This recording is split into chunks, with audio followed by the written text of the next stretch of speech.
Now then, returning from these states of being, and in the return also there is a mystery of joy. You will be weaned from the milk of darkness of the moon, and made partaker of the sacrament of wine that is the blood of the sun. Yet at the first there may be shock and conflict, for the old thought persists by force of its habit. It is for you to create by repeated act the true right habit of this consciousness of the life which abideth in light.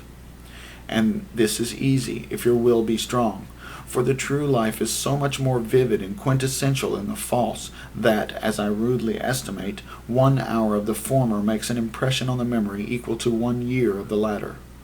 One single experience, in duration it may be but a few seconds of terrestrial time, is sufficient to destroy the belief in the reality of our vain life on earth.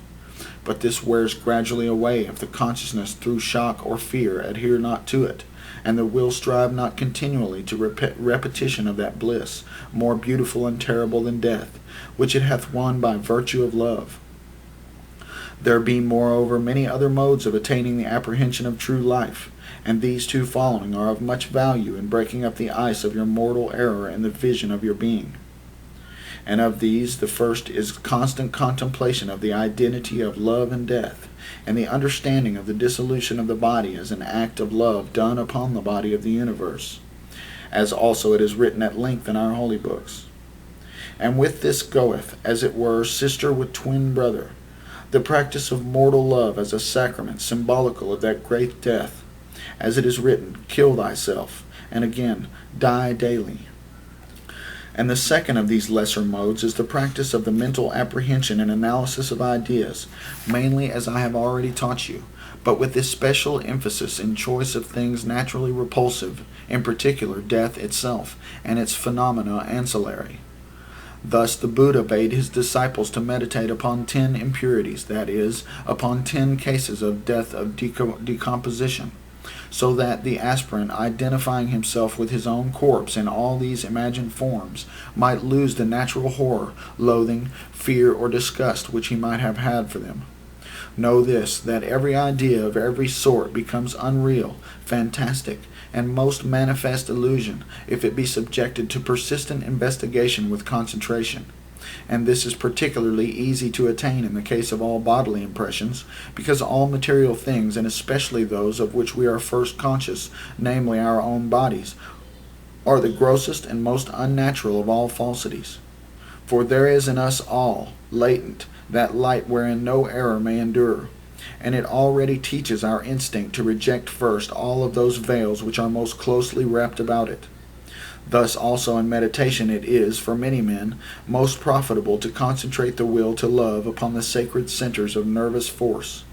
For they, like all things, are apt images or true reflections of their semblables in finer spheres, so that their gross natures being dissipated by the dissolving acid of the meditation, their finer souls appear, so to speak, naked, and display their force and glory in the consciousness of the aspirant.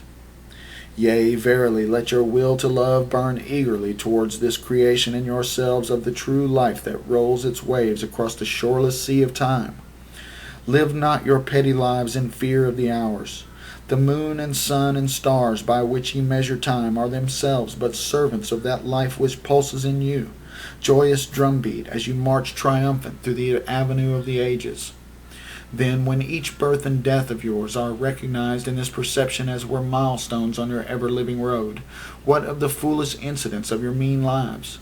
Are they not grains of sand blown by the desert wind, or pebbles that you spurn with your winged feet, or grassy hollows where you press the yielding and elastic turf and moss with lyrical dances? To him who lives in life naught matters. His is eternal motion, energy, delight of never-failing change. Unwearied, you pass on from eon to eon, from star to star, the universe your playground, its infinite variety of sport, ever old and ever new.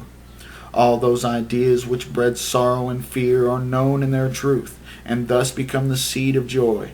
For you are certain beyond all proof that you can never die, that, through you, change is a part of your own nature. The great enemy is become the great ally. And now, rooted in this perfection, yourself become the very tree of life. You have a fulcrum for your lever. You are ready to understand that this pulsation of unity is itself duality, and therefore, in the highest and most sacred sense, still sorrow and illusion, which, having comprehended, aspire yet again, even unto the fourth of the gifts of the law, unto the end of the path, even unto light. Love is the law. Love under will.